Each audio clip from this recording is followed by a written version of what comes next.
2 tahun lamanya saya merayu dia untuk tampil di acara Kick Candy. Dan 2 tahun lamanya ajakan saya ditolak mentah-mentah. Saya bertepuk sebelah tangan. Tapi hari ini penantian panjang akhirnya berbuah manis. Dia akhirnya menyerah dan merasa kasihan pada saya. Sehingga hari yang istimewa ini, mari kita berikan tepuk tangan yang meriah untuk Iwan Fals.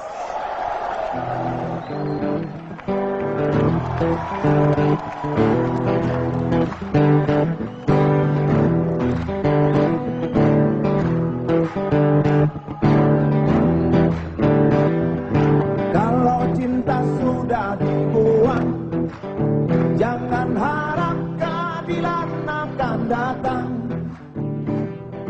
Kesedihan hanya tontonan bagi mereka yang diperkuda jabatan. Oh oh ya, oh ya, oh ya bongkar. Oh oh ya, oh ya, oh ya bongkar. Oh oh ya, oh ya, oh ya bongkar. Oh oh ya, oh ya, oh ya bongkar.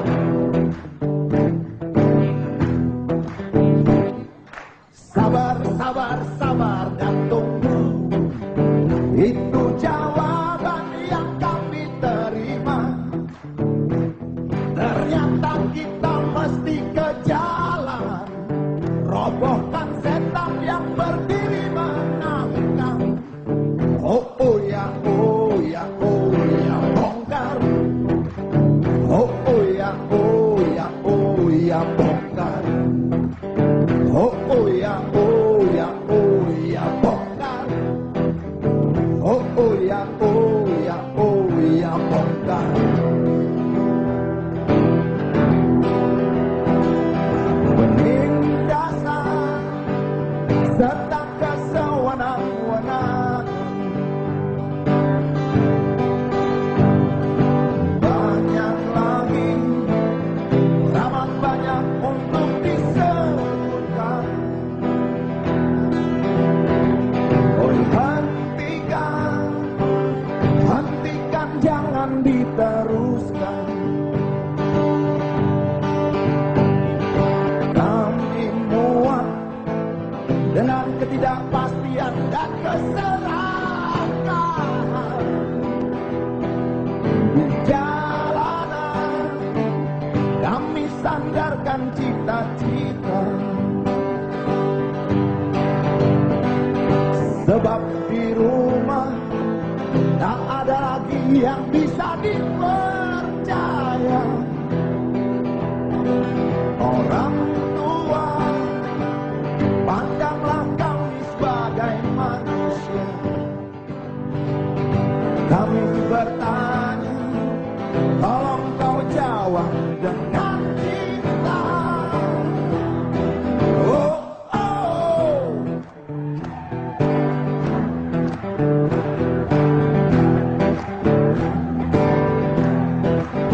Oh, oh ya, oh ya, oh ya bongkar.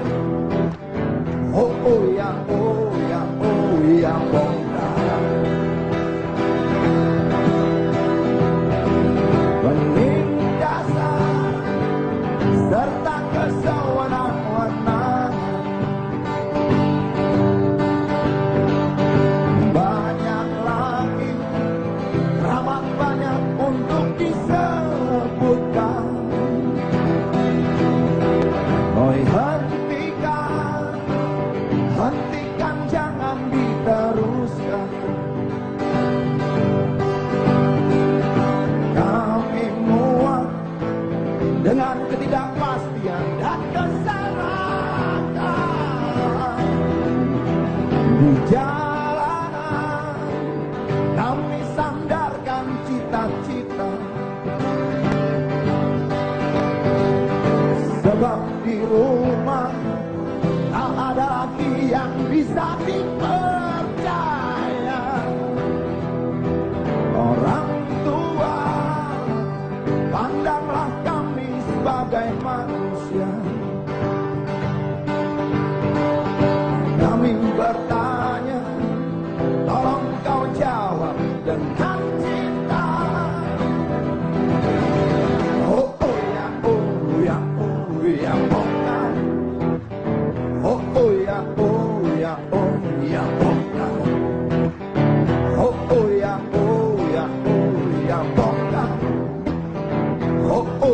oh ya, oh ya bongkar.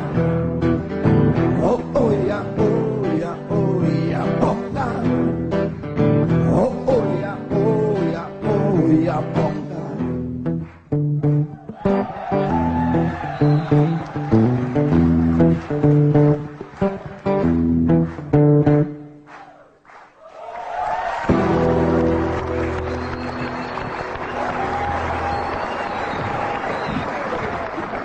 Silakan, Bung Iwan. Pertama tentu saya ingin bertanya. Dan saya merasa terhina. Karena 2 tahun lamanya saya minta Anda untuk tampil di Kikendi dan Anda menolak. Tolong jelaskan kepada masyarakat pertanggungjawaban Anda, kenapa Anda menolak tampil di Kikendi selama ini? Kayak dia aja yang sibuk. Waktu ya. Jadi bukan karena Anda ada dosa di antara kita, nggak ada. Gini nih, memang apa? Saya agak canggung untuk acara-acara gini. Jadi ini yang pertama kali Iya. Anda tampil di acara talk show di televisi seperti ini.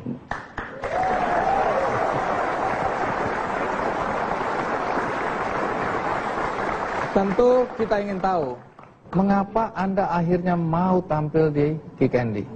Saya apa? Dulu waktu kamu ke rumah itu,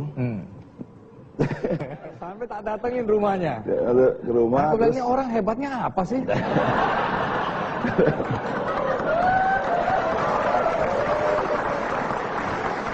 Saya nggak berdaya juga, utang janji sama teman-teman yang datang ke rumah juga. Kamu nonton musik, itu gimana kalau main di acaranya apa? Kikendi. Semua mau gitu kan. Waduh, sial. Terus enggak, karena bukan apa-apa, kamu kalau nanya kan kadang-kadang ngeri bener ya.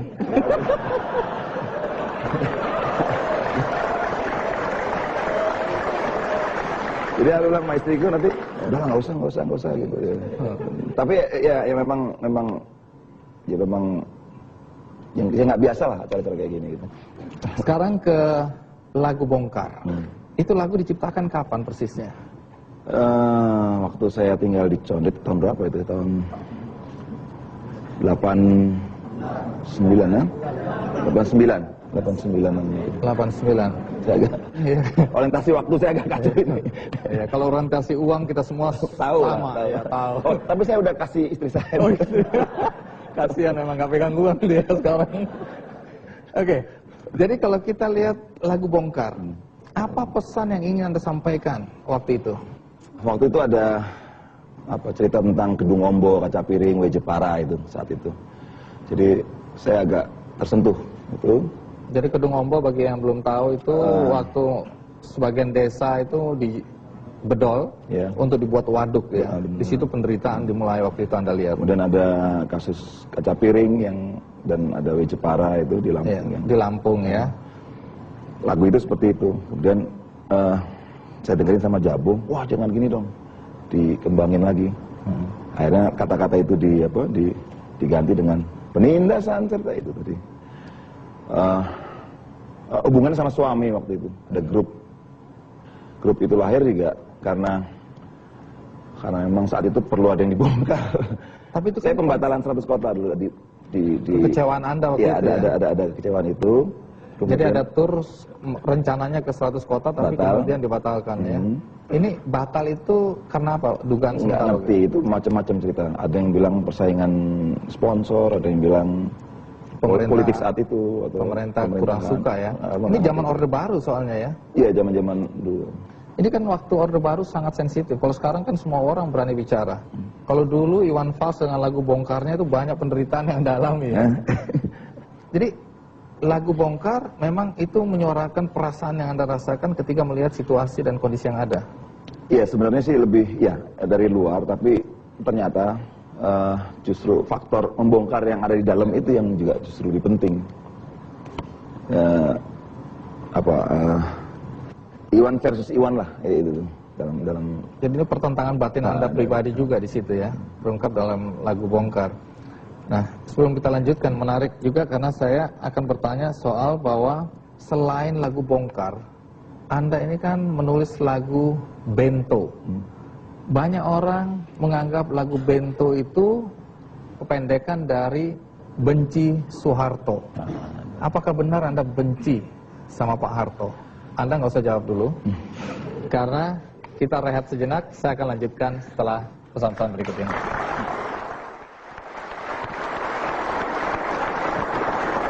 Kembali soal lagu Bongkar. Karena lagu ini dulu Anda ciptakan pada zaman Orde Baru, dianggap ini merupakan pemberontakan terhadap pemerintahan Orde Baru, waktu itu presidennya Pak Harto. Dan kemudian lagu ini ternyata abadi, karena baru-baru ini majalah Rolling Stone Indonesia memberikan penghargaan Bongkar sebagai lagu terbaik dari 150 lagu terbaik sepanjang masa. Pertanyaannya, apakah betul lagu itu merupakan protes Anda pada rezim Orde Baru? Kemudian Anda menciptakan satu lagu lagi, yaitu Bento, yang kemudian dianggap bagian dari benci Soeharto. Apa betul Anda membenci Pak Harto? Saya kalau membenci enggak, cuma memang bosan ya. Artinya, ya karena terlalu lama ya saat itu. Aku nggak ngerti politik, saya nggak ngerti teknis segala macam kayak gitu-gitu. Tapi ada rasa keinginan ingin suasana yang baru saat itu. Dan mungkin juga menjadi santapan pers yang untuk dikembangkan seperti itu. Tapi Bento sendiri apa sih sebenarnya? Bento itu jadi saat itu ada fenomena real estate itu, perumahan anak keluarga muda yang baru tinggal di perumahan, dan soal KKN saat itu kan biasa lah ya. Ini bukan ngeles ya? Enggak, ini benar. Ini benar.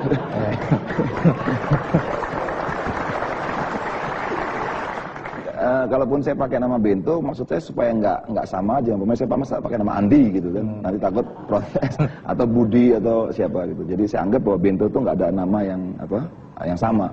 Walaupun pada akhirnya ada pemain bola dari Timur tuh namanya Bento. Akhirnya ada juga. Ada juga. Lantas berkembang menjadi plesetan-plesetan itu, benci Soeharto, Benteng Tommy atau Beni Soeharto. Saya nggak berdaya untuk masa harus menjelaskan hal-hal yang saya nggak lakukan itu. Anda ini kan anak tentara, tapi Anda mengkritik pemerintah. Anak macam apa Anda ini?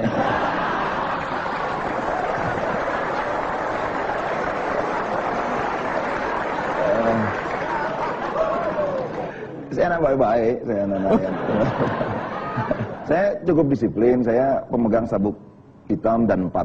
Artinya orang untuk mendapatkan sampai dan 4 itu kalau nggak ada disiplin sulit ya. Tapi apakah orang tua tidak merasa miris melihat anaknya menciptakan lagu-lagu yang mengkritisi pemerintahan? Soal itu enggak. Kalau orang tua selalu mendukung, kalau kamu yakin benar ya dia, udah langsung. Yang ibu saya sesali, kok nggak jadi insinyur itu. Tapi setelah melihat Anda seperti sekarang, apa Ibu masih menyesal? Wah, sekarang saya anak paling disayangi Ibu.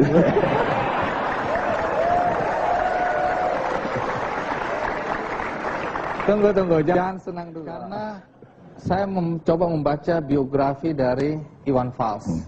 Saya temukan satu catatan yang membuat saya tertawa, dan saya tidak percaya. Bahwa Iwan Fals, waktu duduk di bangku SD, ternyata dia pernah menang lomba adzan se-DKI.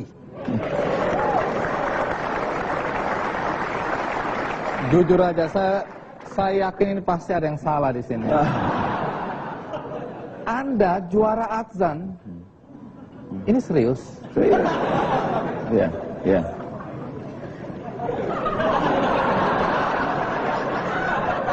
Jadi nggak heran dong kalau ada Bento, ada Bongkar, ada Umar Bakri, ada Kemesraan. Ya, artinya memang tenggorokannya udah ke situ. Saat juara adzan itu saya juga sempat juara DKI untuk judo, juara ketiga tadi, tingkat SD. Oh, jadi Anda sudah mulai olahraga bela diri itu dari SD? Tapi judo dulu. Terus kemudian karate? Baru karate. Iya. Oke, sebelum saya lanjutkan, ada baiknya kita ikutin kisah hidup seorang Iwan Fals.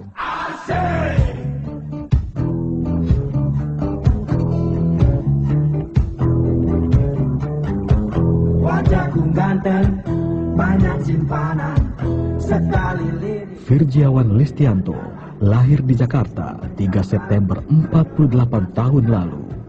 Kiprah musiknya yang demikian cemerlang sangat jauh berbeda dengan cita-citanya sebagai anak seorang tentara. Meski di usia dini, ia belajar banyak olahraga bela diri. Pada akhirnya, Iwan memilih gitar sebagai senjata hidupnya. Karir bermusiknya ia tekuni dari bawah. Ia mengamen di jalanan hingga akhirnya menjadi musisi ternama. Lagu-lagunya kerap dihubungkan dengan protes-protes sosial seperti kemiskinan, ketidakadilan, dan pengangguran. Perjuangan besar telah dilakukan Iwan untuk mencapai posisinya saat ini. Banyak hambatan dalam bermusik tentu telah memproses Iwan menjadi musisi yang handal dan dianggap karismatik. Bahkan majalah Time di tahun 2002 telah menobatkannya sebagai Asia The Greatest Living. Kalau aku punya mimpi di slang tuh ada dua yang menginspirasi lewat musik itu, God Bless dengan kekerasan rocknya. So lirik dan perjuangannya itu terinfluence sama Iwan Fals. Cuma dia musisi besar, emang karismatis ya. Semua orang, saya juga pernah di Lebak Bulus, dia show science-nya itu luar biasa tuh apa. Sampai waktu itu kalau nggak salah MC pada nggak berani MC-in Iwan karena ganas-ganas kan nonton ya. Melalui musik, Iwan Fals memang berkawan dengan berbagai lapisan. Dari jutaan fansnya yang tergabung dalam organisasi OI, sejumlah musisi, seniman, hingga pengusaha.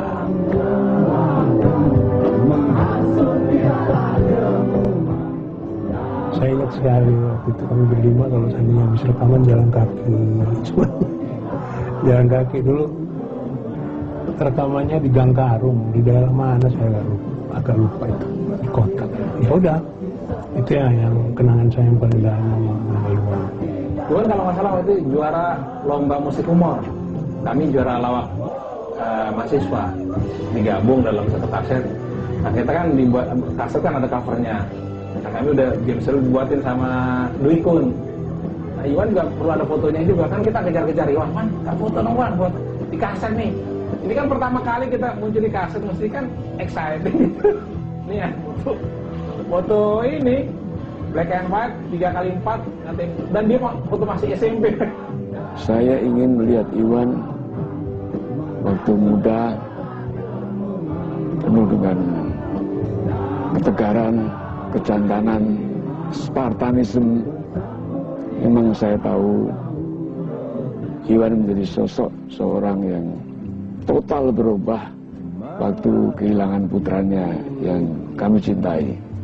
Saya pun merasa kehilangan dengan perginya Ananda Galang. Harapan saya ke depan agar berimbang, jangan terlalu baik. Artinya tetap jantan, tegar, berontak terhadap hal-hal yang tidak sesuai dengan kedaulatan hidup. Berserakan, berhamburan kayak jeroannya binatang.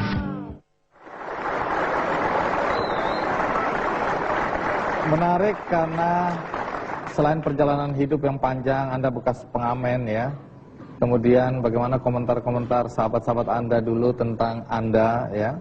Dan juga menarik karena pilihan musik Anda. Ya, kalau lihat Anda kan pernah juga menyanyikan lagu-lagu country, kemudian menyanyikan lagu-lagu rock, dan kemudian memilih jalur balada, kritik sosial. Kapan persisnya Anda merasakan bahwa ini lebih cocok buat musikku? Aku nggak tahu lah soal aliran-aliran itu. Ya nyanyi aja gitu. Kalaupun ada yang bilang country, rock, balada atau itu bukan pilihan, itu mengalir begitu mengalir aja. itu aja. Anda bahagia nggak sekarang dengan pilihan itu? Alhamdulillah bahagia. Oh, kalau saya nggak bahagia, saya nggak mau isi acara ini loh. Oh gitu ya.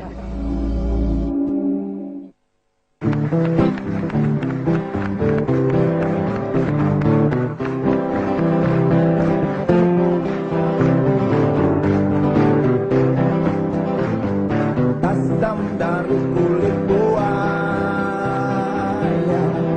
Selamat pagi, berkata Bapak Umar Bakri. Ini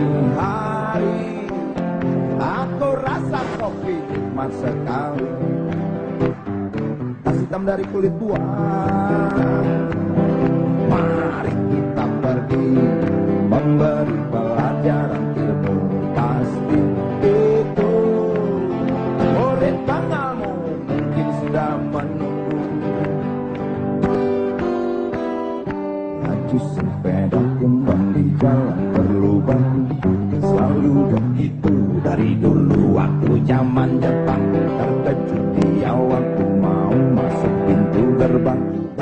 Polisi bawa senjata berwajah garang. Bapak Umar Bakri kaget apa gerangan.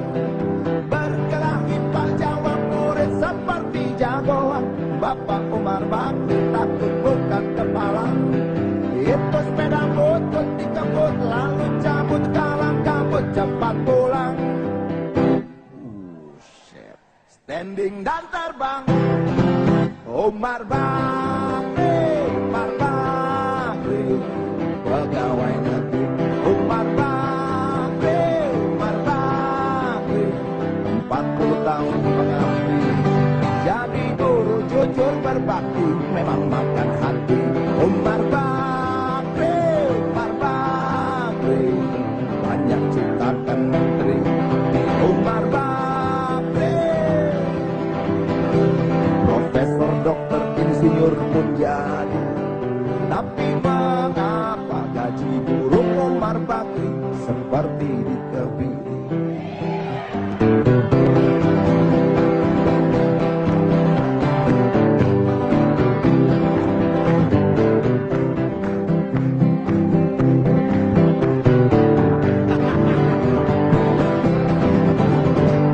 Lagi sepeda tumbang di jalan berlubang.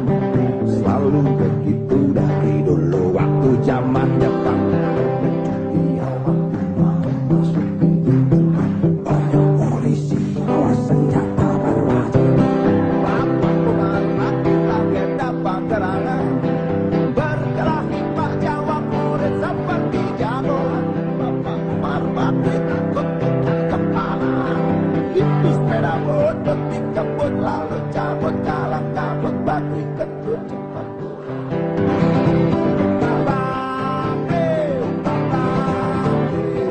Pegawai negeri. Umar Bakri, Umar Bakri, 40 tahun mengabdi. Jadi guru jujur berbakti, memang makan hati. Umar Bakri, Umar Bakri, banyak ciptakan menteri. Umar Bakri bikin otak orang seperti otak hati. Tapi mengapa gaji guru Umar Bakri seperti dikebiri? Bakri, Bakri, kasihan amat lu jadi orang. Gawat.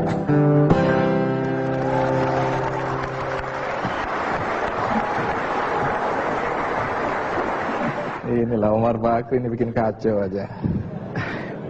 Jadi yang saya suka dari Umar Bakri itu, Jangan ngomong dong, nanti aku tanya dulu. oh gitu. Enggak, ini. Oh, ini. Oke, jadi pertanyaannya, Umar Bakri, kenapa lagu itu Anda ciptakan? Apa dibalik ini semua? Ya, apa ya, karena saya murid gitu ya. Setiap lagu itu ya datang begitu aja. Memang betul saya murid, Umar Bakri itu guru. Tapi apakah karena saya murid dia guru, saya bisa menciptakan lagu itu? Aku pikir nggak begitu. Nggak selalu begitu. Jadi soal lagu kan soal panggilannya, soal aduh pengen bikin lagu ini, pengen ini. Kebetulan Umar Bakri. Nah, Umar Bakri itu Kebetulan- tokoh yang real, yang betul-betul ada atau imajinasi? Ada guru itu, tapi bukan Umar Bakri. Tadinya Abdul Ghani sebenarnya. Cuman karena teman saya punya bapak namanya Abdul Ghani, lu jangan Abdul Ghani bapak gua.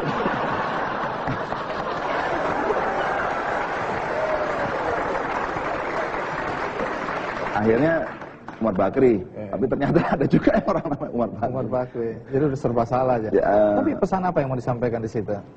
dulu nggak ada punya pesan apa-apa, saya bikin lagu gitu aja. Kemudian setelah lagu itu beredar dan saya coba menganalisa tentang lagu itu. Oh ya itu rupanya guru ya, kesederhanaan, keluguan, kewajaran, apa. Pernah tahu nggak reaksi dia waktu dengar lagu Umar Bakri ini? Ada satu tokoh, dia udah nggak mungkin pensiun. Sekarang hidupnya membantu orang-orang yang kena musibah. Jadi kayak ada tsunami umpamanya, dia atau di Jogja ada gempa, dia datang ke tempat itu naik sepeda, kemudian ya dia kadang nggak punya apa-apa, dia bantu, dia pijitin orang-orang yang kena musibah, dia temani teman-teman yang hidupnya hanya itu aja sekarang. Tapi dia selalu lebih dulu kalau ada bencana. Ada. Tapi dia tahu bahwa Umar Bakri itu terinspirasi dari dia. Menurut dia begitu. Dia tahu ya. Ya saya ya alhamdulillah ada yang sama seperti itu. Tapi untuk Umar Bakri saya nggak lihat, saya itu tokoh di apa? Di awang-awang di kepala saya, jadi bayangan saya tentang guru. Karena saya dulu seneng bolos. Nah ini sebenarnya jadi kompensasi dari rasa bersalah Anda pada guru sebenarnya. Nah ya, itu lebih tepat lah.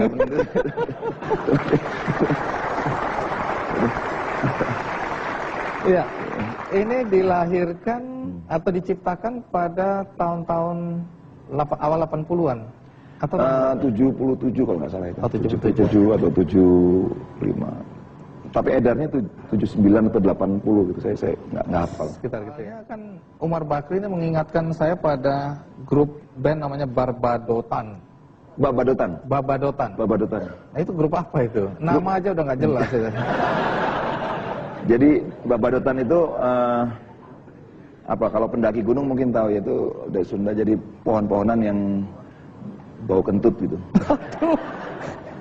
Jadi daun-daun yang kalau bau gitu ya gitu. Nah, itu saya, Egy, ada Gum-Gum, ada Tony, main musik country. Sempat juara satu untuk, tapi belum sempat direkam. Oh ini Babadotan. Oh iya itu. Yang kribo siapa? Itu saya tengah. Itu Gum-Gum, itu kalau nggak salah siapa? Egy apa Tony? Egy ya. Terus kemana sekarang mereka ini? Egy sibuk sinetron. Gum-Gum udah pensiun dari kerja. Sekarang di Bandung dia. Coba ada Egy nggak di antara penontonnya? Coba Egy berdiri. Weh.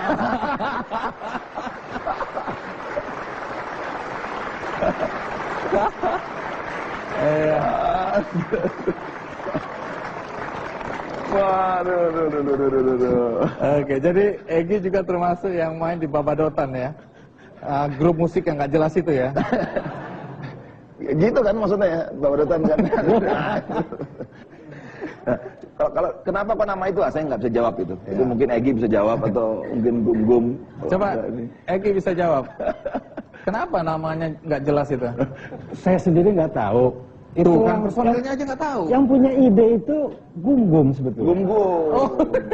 Jadi ceritanya pada saat kita daftar ya, seingat saya, ditanya nama grupnya apa. Sekeluarnya aja, Babadotan. Nah, sorry. Yang menarik, Anda katakan, ini di majalah Gadis, ini saya lihat clippingnya ini ada. Saya coba baca ya. Di situ Anda menyebutkan waktu itu, Anda orang yang tidak mau tampil ditemani orang lain atau musisi lain. Anda mau sendiri.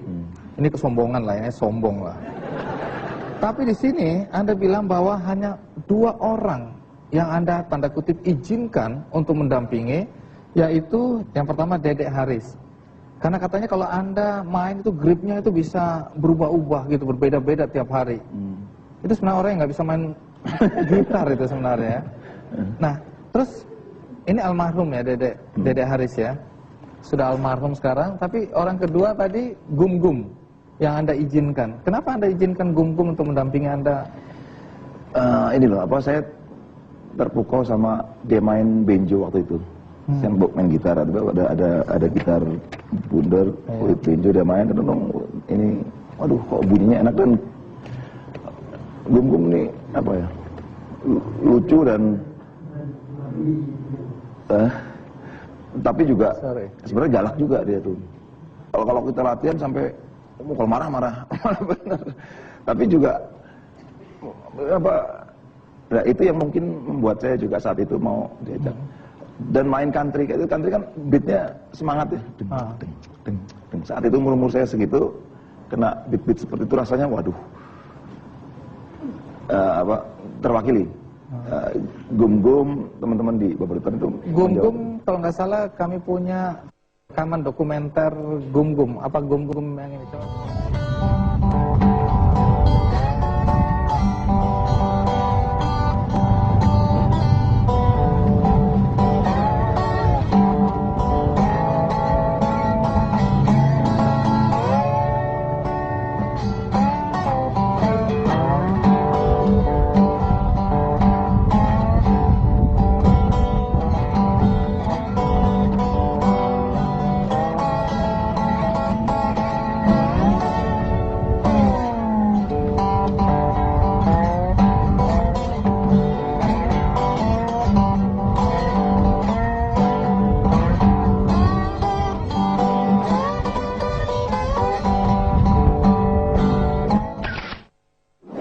Berapa lama Anda nggak ketemu Gum-Gum?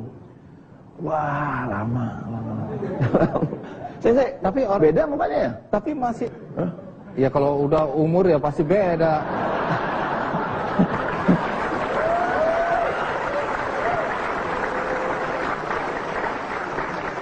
Perasaan jadi tambah galak gitu ya. Saya nggak pernah ketemu. Udah lama nggak pernah ketemu. Dari tahun? Wah, tahun. Wah, nggak tahu, saya udah lama bener dah.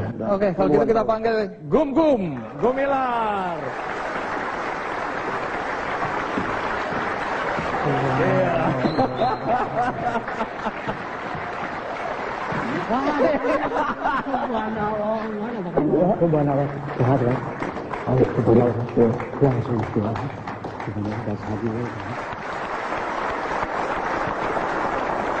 Ini teman lama, saking lama. Oke, Kang Gum-Gum, silakan duduk sini nih. Saya mau tanya, ini jangan-jangan banyak sekali kebohongan Iwan yang harus diungkapkan malam ini. Anda kenal dia di mana? Masih SMA. SMA? Saya sudah kerja dan sambil kuliah. Masih celana abu-abu, baju putih. Anak kecil sekali. Tapi punya potensi. Betul. Nggak, dari mana Anda tahu anak kecil itu punya potensi? Maaf, sebelum Babadotan ada, dia sudah punya nama sebetulnya. Di Bandung. Jadi Anda mulai akrab dengan Iwan Fals di mana? Nah, ini curiga saya. Coba. Curiga ya. Curiga kenapa? Kenapa ngedeketin saya? Jangan-jangan ada kaitannya dengan Teh Yos. Ayo, aku sudah nolak. Wah, ini kacau ini. Tunggu, saya selama ini cuma dengar kabar bahwa Iwan ini karena naksir sama yang namanya Rosana atau kita biasa panggil Mbak Yos, itu memanfaatkan Anda, apa betul itu?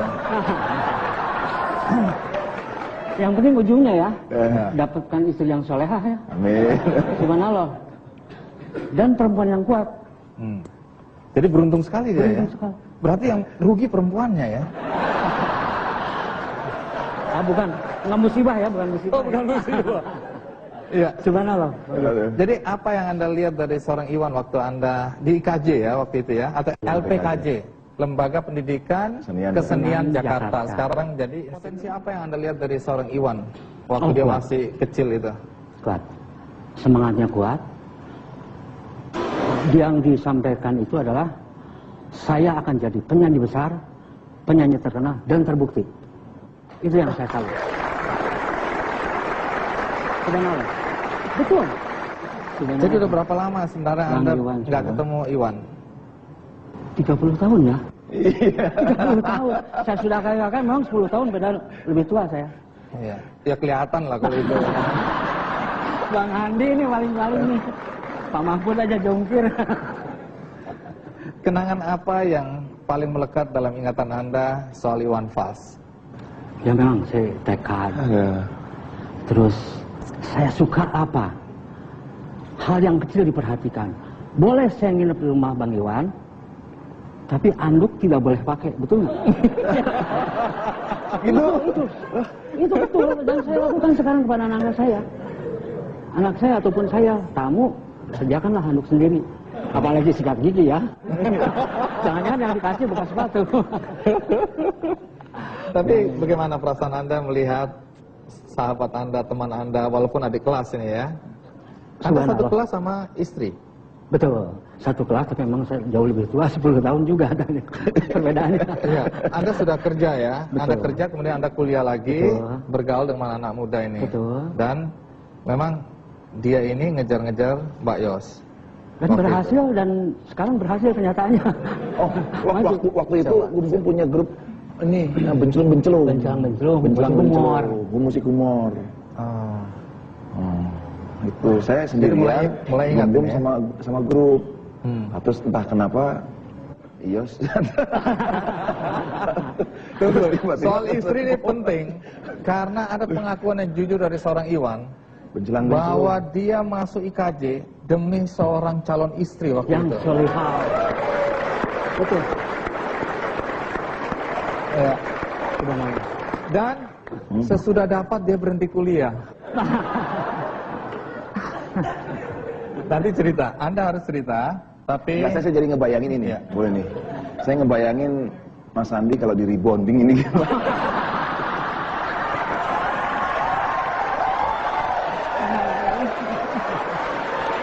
Kebayang aja Pak. Kelihatannya sudah mulai ada dendam di antara kita.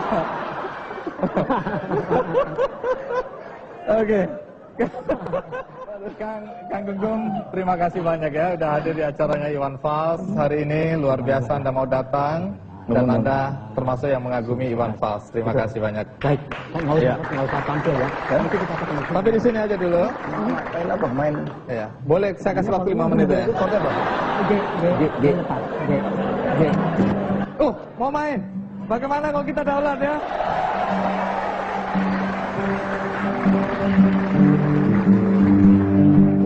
Saya ini si gembala sapi. Yokle. Gimana ini? Inilah kerjanya si gembala sapi. Apa yang kau pikirkan lagi? Saya ini si gembala sapi. Yokle. Kerjanya si gembala sapi, apa yang kau pikirkan lagi?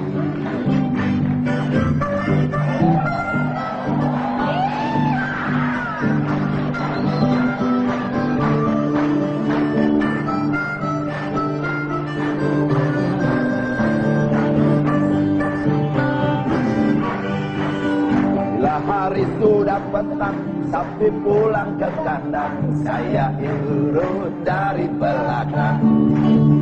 Inilah kerjanya si gembala sapi, apa yang kau pikirkan lagi?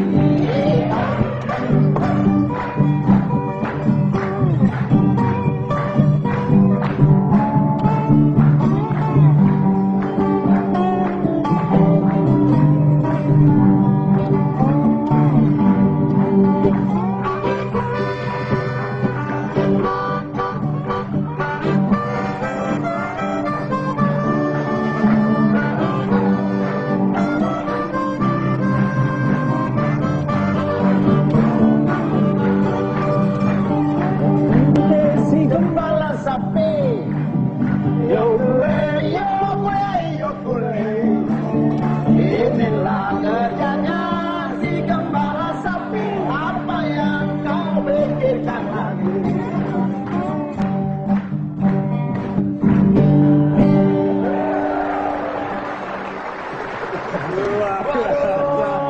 Luar biasa. Jadi ini dulu Bapak Dotan. Lagu ini juara tuh. Juara apa? Ya, festival country Trisakti waktu bikin itu. Oh, jadi itu tadi.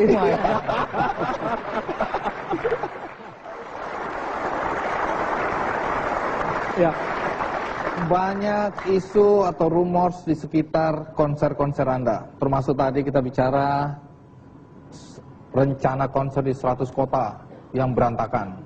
Kemudian ada yang bilang di Pekanbaru misalnya, Anda menyanyi, Kemudian hari pertama sudah dipanggil, diinterogasi, bahkan ditahan 2 minggu. Nah, tolong klarifikasi rumors-rumors atau isu-isu semacam itu betul atau enggak? Iya, Pekanbaru 14 hari waktu itu diinterogasi, tapi ya bukan di penjara ya, diinterogasi. Ya. Diinterogasi 14 hari? Ya. Karena itu yang hebat, dituduh, yang menginterogasi. Kenapa? Kok tahan dia 14 hari nanya orang? Saya baru 2 jam udah capek nih. Ya yang hebat juga yang diinterogasi juga. Jadi apa yang terjadi hari itu? Dianggap menghina kepala negara saat itu. Karena? Sama ibu negara. Karena lagu Demokrasi Nasi sama Mbak Tini kalau nggak salah. Sama Hidup Polas Daun. Jadi bukan lagu Bento dan Bongkar. Oke. Nah menarik karena lagu Mbak Tini. Lagu Mbak Tini ini kan Anda bercerita seorang pelacur atau pelayan warung kopi. Mantan pelacur kan? Mantan, PSK lah ya. Pekerja seks komersial. Dan Suhardi suaminya. Suhardi atau Soeharto? Waktu di panggung saya rubah jadi Soeharto.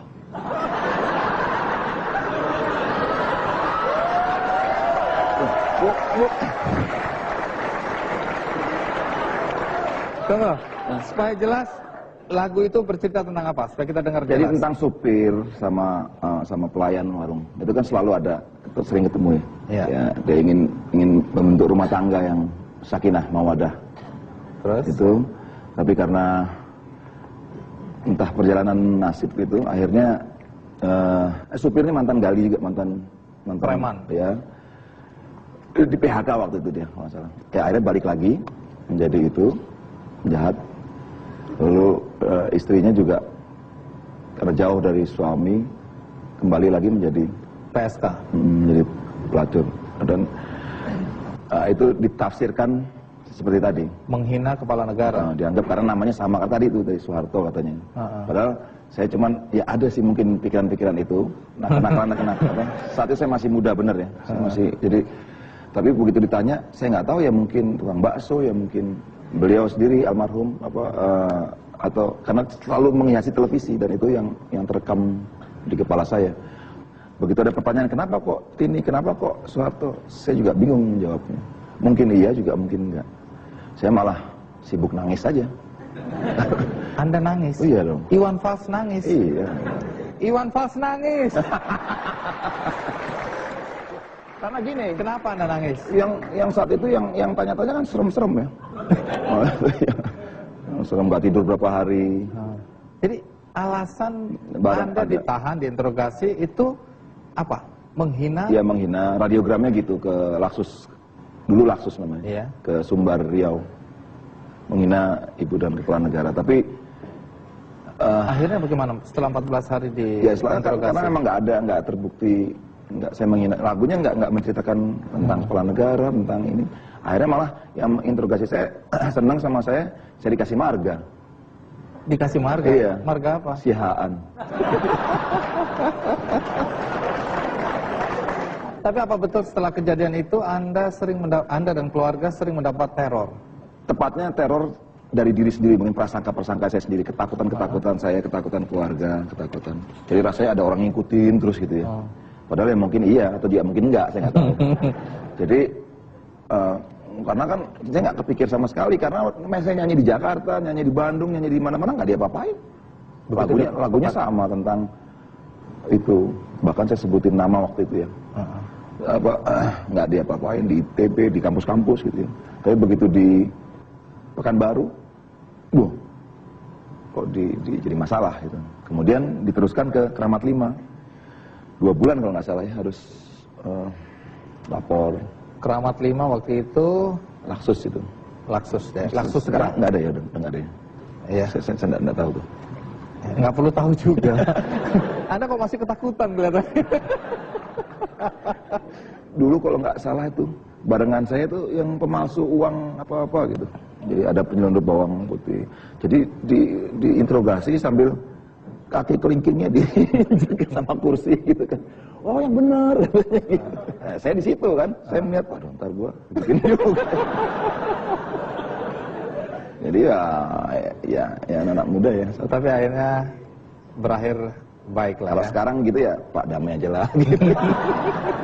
Tapi lagu Mbak Tini itu nggak pernah direkam? Nggak pernah. Saya juga udah lupa mungkin saya lagu nyanyinya. kembali lagi soal ada kesan Anda benci Pak Harto. Saya mau klarifikasi lagi. Nah. Saya termasuk orang yang mengagumi. Kok bisa ya bertahan 30 tahun? Iya, terus terang. Ini positif atau negatif? Positif, ini? positif. Oh, positif. Tentunya ada alasan yang kuat sehingga bisa seperti itu. Anda pernah ketemu langsung Pak Harto nggak? Pernah. Waktu adik saya menikah, walinya Pak Harto. Jadi waktu ketemu Pak Harto, kesan pertama apa? Ya, kan dia banyak orang yang nggak mungkin, dia senyum-senyum aja kan. Saya juga ya selayaknya ketemu presiden gitu. Emang kalau ketemu presiden harus bagaimana sih? Ya, agak bungkuk dikit gitu kan. Nah jadi saat itu saya wali dari adik saya. Kemudian, jadi menyambut ya? Menyambut itu, jadi ada kan keluarga Jawa biasanya. Ya. Pak Harto ya. Satu lagi yang saya perlu luruskan, berterima kasih dengan pada Orde Baru. Karena ada Umar Bakri, ada Wakil Rakyat, ada Serdadu, ada Bento, ada Bongkar, ada lagu-lagu saya yang fenomenal. Tikus ya? Kantor yang suka diputar sama TV tapi nggak bayar royalti itu. ada Iwan Fals lah. Artinya bukan saya mengiyakan apa yang terjadi waktu itu, tapi bahwa saya lahir di situ dalam suasana seperti itu dan saya merasa sendirian saat itu. Pak Harto di mata rakyat kan ada dua versi. Ada yang sangat tidak suka pada Pak Harto, tapi ada juga yang sangat mengagumi Pak Harto. Anda di posisi mana? Saya nggak di mana-mana. Ya, saya suka sama Pak Harto. Kebetulan wajahnya mirip bapak saya. Jadi kalau saya lihat bapak ada kemiripan. Sampai satu saat pergi ke desa, bapak saya dibilang Pak Harto. Oh, bukan. Nah, itu. Jadi penilaian Anda pribadi gini, soal orang suka nggak suka gitu ya. Soal orang suka nggak suka. Saya pikir wajar. Ini kalau sekolah di jurnalistik begini nih. Nggak. Kita nanya, dia bilang tunggu dulu saya mau jawab. Ya, maksud saya gini, soal suka nggak suka dalam politik ya. Wajar aja. Artinya kan memang ada menang kalah itu. Memang kodratinya begitu. Makomnya seperti itu politik. Ada yang suka, ada yang nggak suka. Oleh karena itu saya nggak tertarik dengan politik. Sampai sekarang? Sampai sekarang. Saya lebih baik ya begini lah gitu. Walaupun politik sebagai inspirasi buat saya.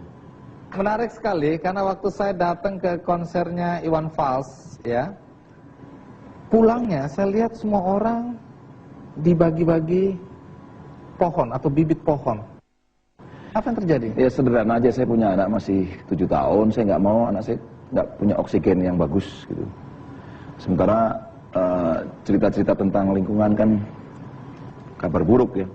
Kutub utara mencair, selatan mencair, dan kita terancam dari mana-mana. Dari jalan keluar adalah menanam, lalu merawatnya.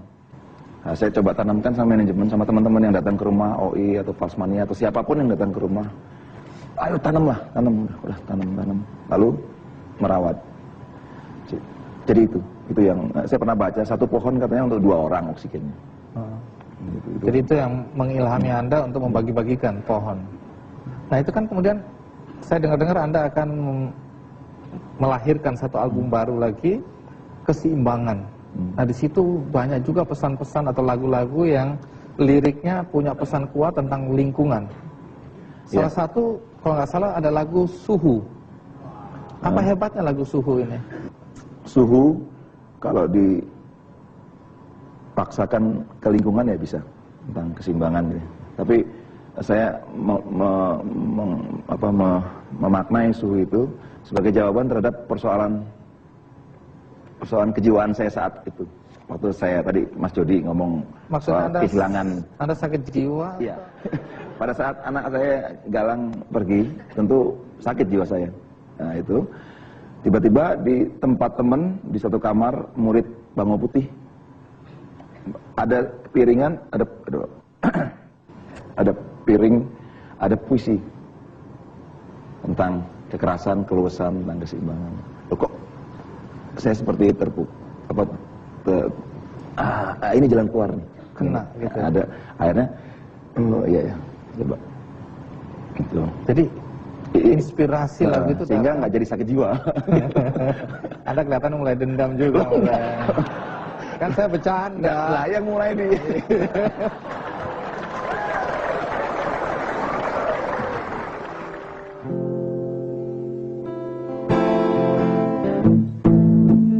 Kekerasan ada batasnya, keluasan tak ada batasnya.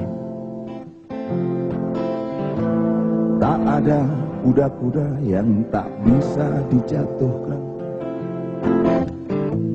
Karena itu geseran lebih utama. Keunggulan geseran terletak pada keseimbangan. Rahasia keseimbangan adalah kewajaran. Wajar itu kosong.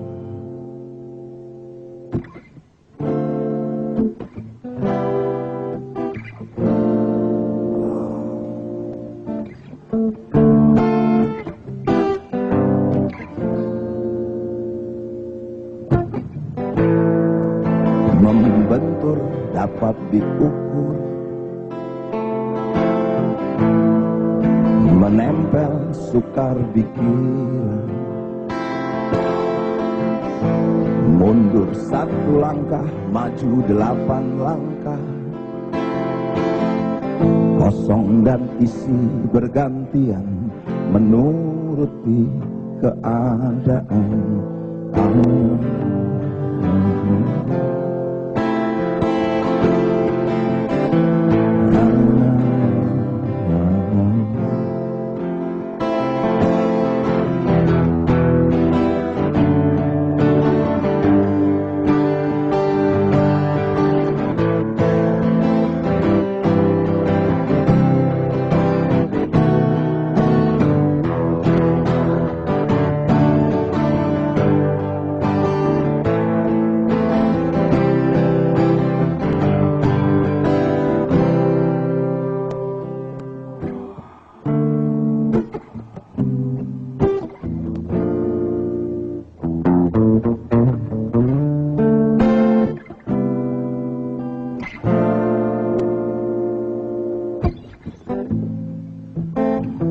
Kekerasan ada batasnya, keluasan tak ada batasnya. Tak ada kuda-kuda yang tak bisa dijatuh. Karena itu geseran lebih utama. Keunggulan geseran terletak pada keseimbangan. Rahasia keseimbangan adalah kewajaran. Wajar itu kosong.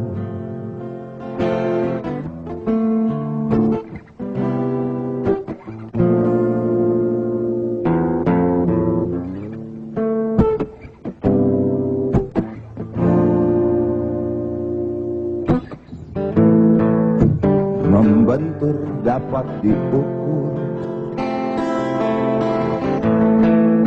menempel sukar dikira. Mundur 1 langkah, maju 8 langkah. Kosong dan isi bergantian menuruti keadaan.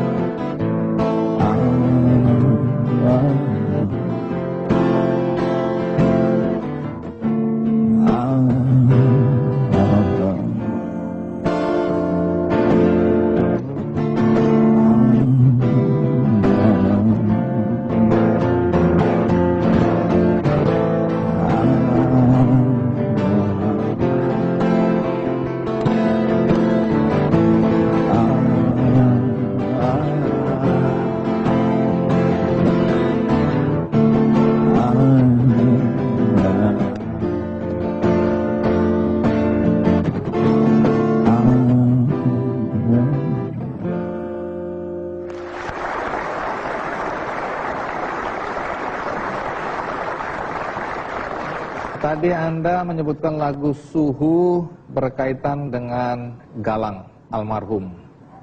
Pada tanggal 25 April tahun 1997 adalah momentum terbesar dalam hidup Iwan karena dia kehilangan ananda tercinta. Kenangan apa yang paling dalam yang Anda rasakan tentang Galang? Iwan Fals mah kecil gitu.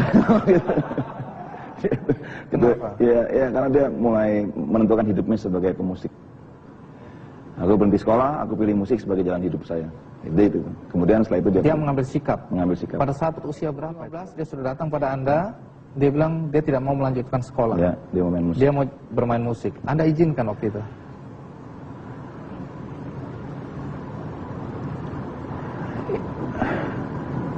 Ya, saya belum jawab. Sebagai seorang ayah, apakah Anda kaget mendengar anak Anda pada usia 15 tahun sudah menyatakan sikap seperti itu?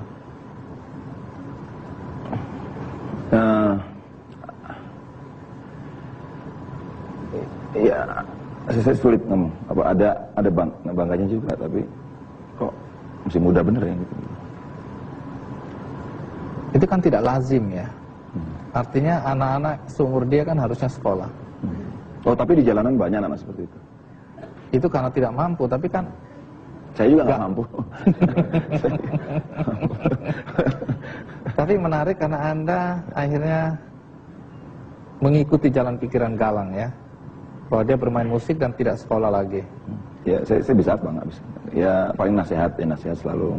Tapi kan punya pilihan-pilihan dan masuk akal buat saya. Dan dia buktikan di album Bunga.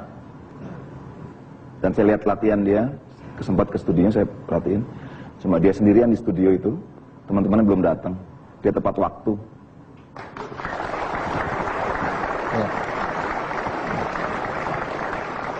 Banyak orang tidak berani memberikan pertanyaan ini atau tidak nyaman untuk bertanya pada Anda. Tapi hari ini saya memberanikan diri untuk bertanya pada Anda. Apakah Galang meninggal karena overdosis menggunakan obat-obat terlarang? Nggak, ya itu nggak ada udah apa? Memang ada gangguan pernafasan, dia agak nggak bagus ya di pernafasan dia. Iya. Sempat dia seperti layaknya anak-anak umur situ mencoba ya. Ini pak ini ganja, ini apa? Putau saat itu atau ini udah. Tapi udah tahu ya aku udah tahu.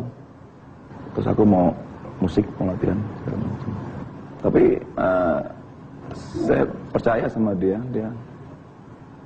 cepet tahapan itu dia lewat itu. Dan dia lewatin dengan gagah, dia albumnya diselesain. Ya, sebelum saya tanya lebih jauh bagaimana saat-saat kematian seorang Galang, kita rehat sejenak, saya akan lanjutkan setelah.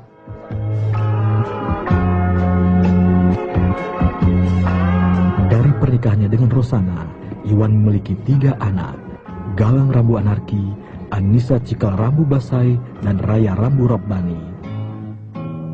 Nama Galang juga dijadikan salah satu lagu Iwan, berjudul Galang Rambu Anarki, pada album Opini. Anarki, anakku lahir awal Januari.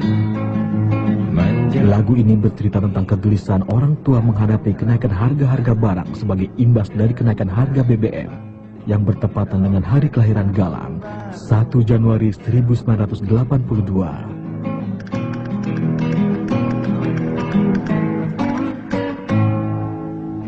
Nama Cikal sebagai putri kedua juga diabadikan sebagai judul album dan judul lagu Iwan Fals yang terbit tahun 1991. Galang mengikuti jejak ayahnya terjun di bidang musik. Ia kemudian menjadi gitaris kelompok Bunga dan sempat merilis 1 album perdana sebelum Tuhan mengambilnya kembali.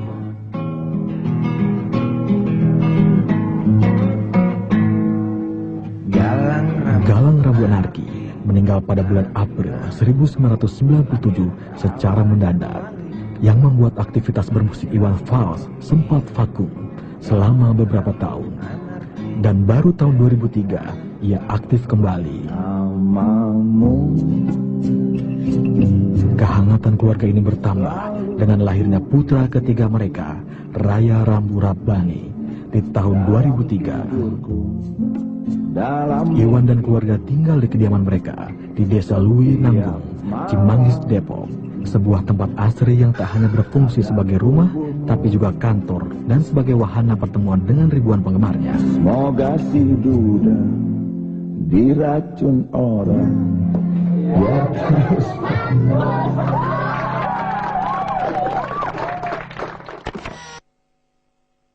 Seberapa jauh kepergian Galang itu menjadi kehilangan Anda? Ya, saya kehilangan. Katanya Anda sempat guncang dan termasuk lama. Anda seakan-akan melarikan diri dari hiruk pikuk musik. Apa yang Anda lakukan saat-saat kehilangan Galang? Lahir OI.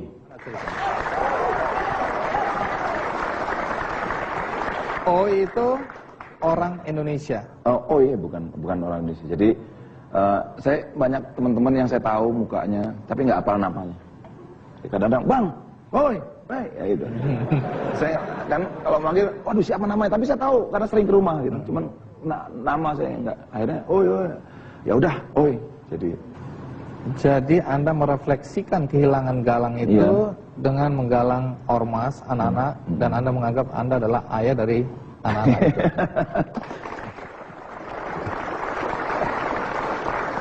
Iya.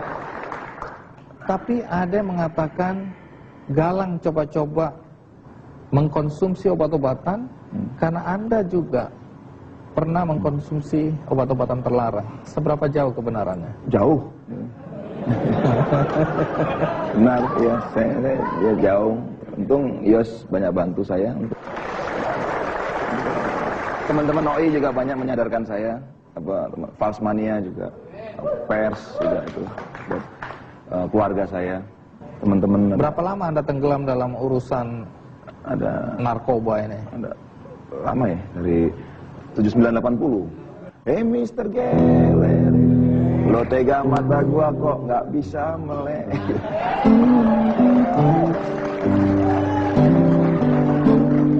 Itu generasi banyak yang frustasi.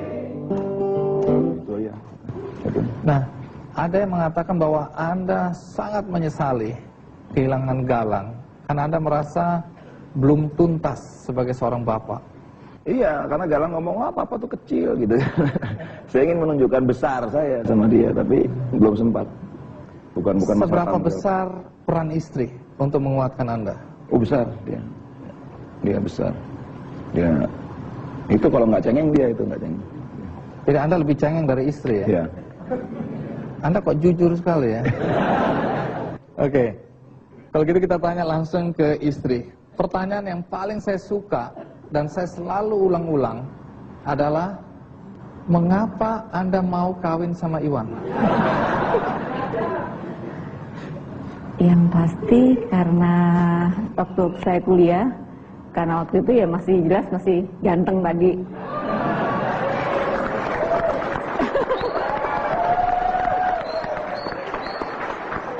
Terus kalau buat saya mungkin karena waktu itu Iwan pernah menyerahkan kepada saya sebuah demo dan saya dengerin. Waktu itu saya kuliah di IKJ. Sebelumnya Anda nggak kenal siapa dia? Enggak, saya nggak kenal, saya nggak pernah tahu. Iwan pernah tanya, tahu nggak dia siapa gitu, saya nggak tahu. Rupanya GR. Anda nggak ngetop Anda. Waktu Anda dengarkan? Ya, begitu saya dengerin sekali, dua kali, saya pikir orang ini baik banget ya, seumur, ya artinya waktu itu saya kenal, saya lebih tua 1 tahun daripada Iwan, dan saya pikir dia sangat memperhatikan hal yang waktu itu kan lagu-lagunya beda ya. Kalau saya dengar lagu yang masa saya kuliah tuh nggak ada yang kayak Iwan gitu, jadi saya pikir pasti baik. Nah, kalau lihat perjalanan hidup Iwan tadi, tidak semua perempuan bisa bertahan. Karena tadi ada ancaman, teror, apalagi jiwanya suka mengkritik, ya. Apa yang membuat Anda bisa bertahan berada di samping seorang Iwan? Sekian puluh tahun saya bersama Iwan, pasti saya punya tekad untuk mewujudkan satu keluarga yang jangan kawin cerai mungkin, karena memang itu yang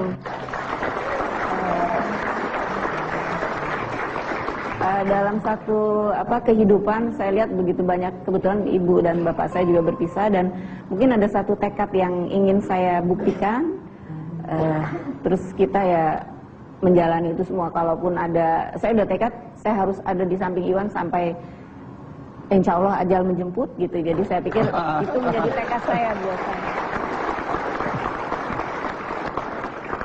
Ketika Galang pergi, itu kan saat yang berat tentu bagi Anda sebagai ibu. Tapi bagaimana Anda membesarkan hati Iwan sehingga dia bisa kembali bangkit untuk menjalani hidup? Saling menguatkan sebenarnya, bukan saya yang menguatkan Iwan. Sebenarnya saya dan Iwan saling menguatkan bersama Cikal, karena kita semua kehilangan. Kita selalu liburan kemana-mana berempat gitu ya. Jadi pasti sangat kehilangan kan kayak gitu. Sebenarnya saya nggak suka kalau ditanya, soalnya pasti pengen nangis juga nih saya.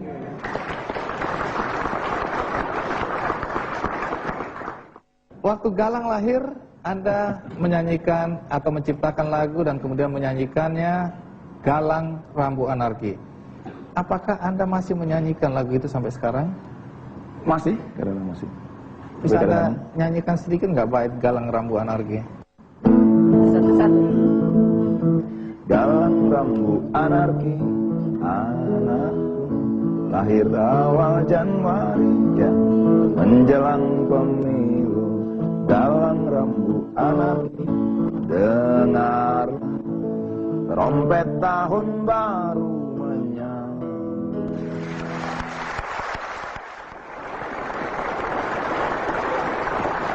Nama asli Iwan Fals adalah Virgiawan Listanto. Jadi harusnya kan Anda dipanggil Tanto. Ya. Tapi kenapa sampai nama Anda menjadi Iwan Fals? Di Bandung ada teman saya, Serumah Engkus namanya. Dia pegawai pekerja bengkel, montir motor. Kemudian karena dia di bengkel itu kan banyak orang datang di bengkel. Selalu dengar cerita-cerita, oh di sini ada hajatan, di sini ada hajatan, bla bla bla bla, banyak gitu. Terus? Dia ngabarin saya, oh di daerah sini ada orang kawin, sumbang, nyumbang, jadi, oh jadi dia kayak manajer Anda gitu ya? Kayak gitu. Anda umur berapa waktu itu? Saya SMP. Jadi sebenarnya kita udah cari Pak Engkus ini ada di daerah Bandung. Cuma kita ajak di sini, beliau tidak bisa hadir, jadi dia titip surat ini. Dia bilang sampaikan aja, pokoknya tak kasih aja naskah ini. Iwan pasti ngerti. Judulnya Beduk Maghrib. Kira-kira coba improvisasi kata-kata yang perlu disampaikan. ya cepat sembuh kan. Dan karena Mang Engkus sudah sembuh, maka kita hadirkan di studio ini.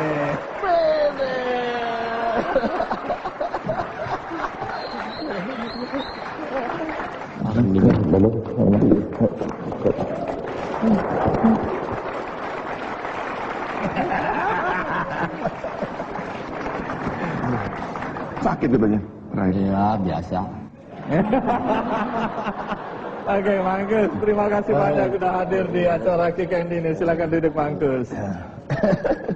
Kenapa dulu Anda kasih nama Iwan Fals? Dulu itu waktu di Gedung Merdeka ceritanya. Pas perpisahan Semea 2 kalau nggak salah, mau nyumbang lagu susah sekali. Waktu itu MC-nya tuh Rudi Jamil ya. Wah, udah aja sebenarnya kalau main, soalnya waktunya sedikit. Satu lagu, ya biarin satu lagu. Terus berupa apa? Saya bilang gitar solo.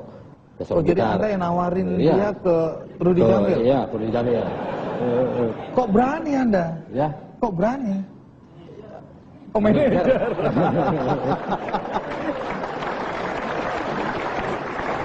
Rudi Jamil waktu itu agak keberatan. Dia tanya, apa? Terus apa Anda? Warna musiknya? Saya bilang gitar solo lah, solo gitar. Terus? Namanya, terus nanyain, apa namanya? Bingung saya. Ah, udah aja Iwan Fals. Iwan Fals. Udah gitu, oh iya ya, tapi ingat cuma 2 lagu paling banyak. Ya, waktu itu main sama Rolis ya. Rolis. Nah, ke belakang, ada panggil sebenarnya. Nanti kalau ada yang manggil Iwan Fals, cepet ke depan.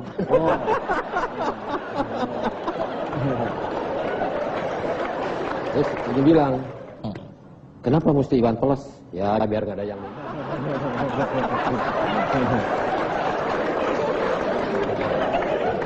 Bagaimana Anda melihat Iwan Fals sekarang?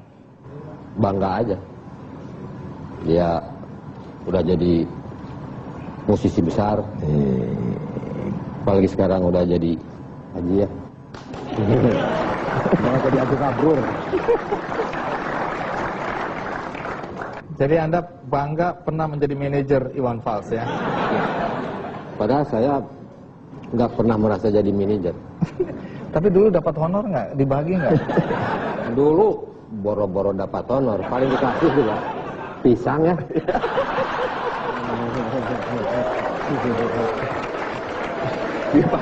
Di Pagarsi ya? Iya. Di Pagarsi, jadi di Malangbong juga pisang. Pisang. Baik.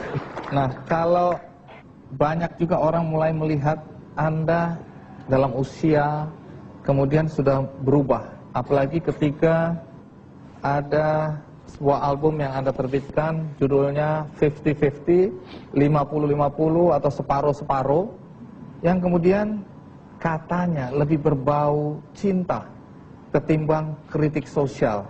Ada yang bilang Iwan sudah berubah. Saya nggak merasa berubah, dan itu saya mau begitu memang. Bukan ini pengen ini, tapi memang banyak orang nulis seperti itu. Iya, merasa dengan album ini Anda ditambah kemudian ditambah yang masuk televisi promosinya lagu-lagu cinta. Jadi ada kesan bahwa Anda sudah berubah. Seperti itu mungkin ya. Saya nggak tahu. Iya. Jadi kalau kita bicara dulu Anda kritis terhadap Orde Baru dengan mengeluarkan lagu-lagu yang sangat kritis terhadap kondisi yang ada, apakah dalam album Anda yang akan datang, karena Anda akan mengeluarkan album baru, Anda tetap kritis menyikapi apa yang terjadi di... Ya, kalau memang itu menjadi cap saya, menjadi cap saya ya, kalau itu memang bahasanya kritis itu ya saya saya begini aja gitu. Saya penyanyi biasa aja gitu. Nonton acara kamu kan, kadang-kadang wah jadi inspirasi juga buat saya. Saya selalu terharu melihat acara-acara yang mengangkat kayak perjuangan-perjuangan apapun itu, sehingga memotivasi. Itu kan luar biasa. Kalau konteksnya Indonesia, 200 juta orang perlu dimotivasi dengan cerita, maaf, Pak Sugeng mungkin dengan... Ya, hari ini kita kedatangan tamu istimewa Sugeng Siswo Yudono dengan 1000 kaki palsu gratisnya. Coba Sugeng berdiri. Bagi Anda yang baru saja mengikuti acara ini, belum sempat menonton, mendengarkan tadi bagaimana Iwan Fals menjelaskan persoalan-persoalan dalam kehidupan dia, juga istrinya Iwan Fals, maka Anda bisa membacanya di Media Indonesia Minggu. Kalau biasanya saya membagikan buku, hari ini saya ingin membagikan VCD artis original, yaitu Iwan Fals dalam albumnya 50-50. Ini untuk Anda semua yang ada di sini. Dan bagi Anda yang berada di rumah, jangan khawatir, Anda juga bisa memiliki album ini dengan mengakses ke Kick Andy. Di ujung acara ini, Anda akan menyanyikan satu lagu yang Anda ambil dari album terbaru. Ya. Judulnya apa? Aku Menyayangimu. Apa arti lagu ini buat Anda?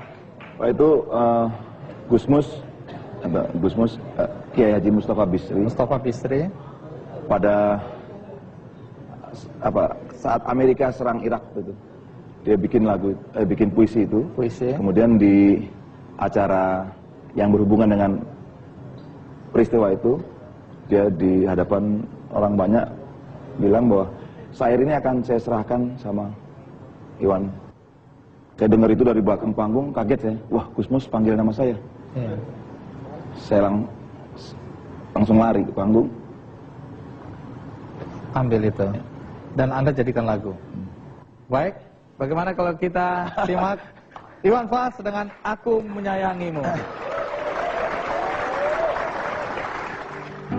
Aku menyayangimu, karena kau manusia. Tapi kalau kau sewenang-wenang pada manusia, aku akan menentangmu karena aku manusia.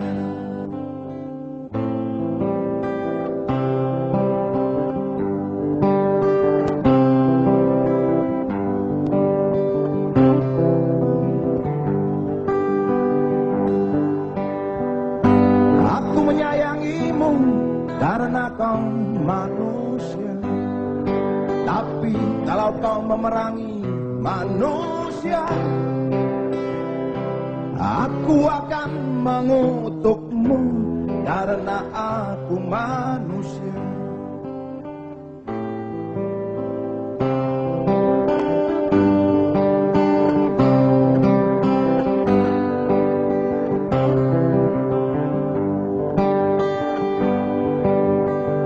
Aku menyayangimu karena kau manusia.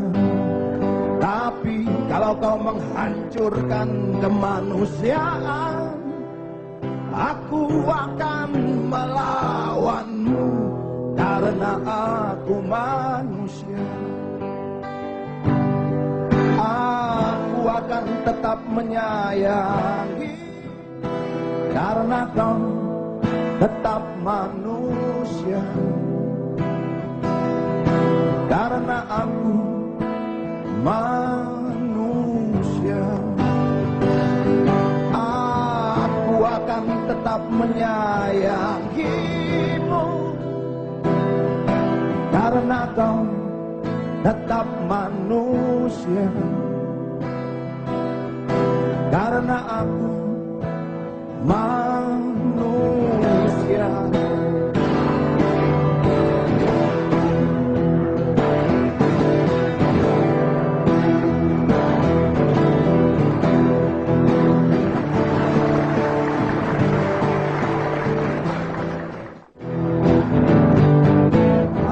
Tak mau terlibat segala macam tipu menipu.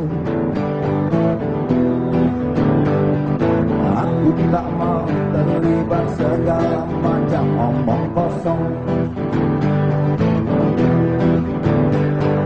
Aku mau wajar-wajar saja. Aku mau apa adanya. Aku tak mau mengingkari hati nurani.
Nah, luar biasa.